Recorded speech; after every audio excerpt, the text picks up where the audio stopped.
Hierso sit ek met 'n H2A aansoek. Hier is 'n H2A huislening aansoek voordat jy nou vir my kom en vir my sê jy wil ook oor see werk en jy het al so verkeer gevra en het niemand kom terug na jou toe.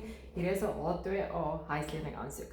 So hierdie kliënt koop in Kraaifontein en hy koop vir 'n bedrag van 2.3 miljoen.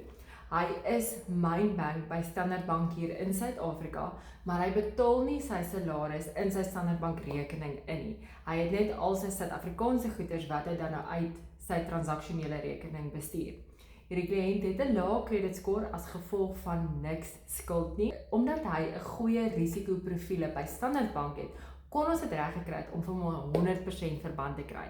Met ander woorde, hy's 'n H2A werker, hy doen aansoek vir 2.3 miljoen rand en hy het 'n lening gekry vir 2.3 miljoen rand. Hy het 'n rekening by Standard Bank en Standard Bank het vir hom hierdie lening gegee. As jy in die mark is om eiendom te koop, jy wil ook kyk of jy sal kan koop, as jy net so kan toe swipe in my baas ons nommer, ons e-mailadres, ons webwerf, reik uit na ons toe. Ons help jou graag.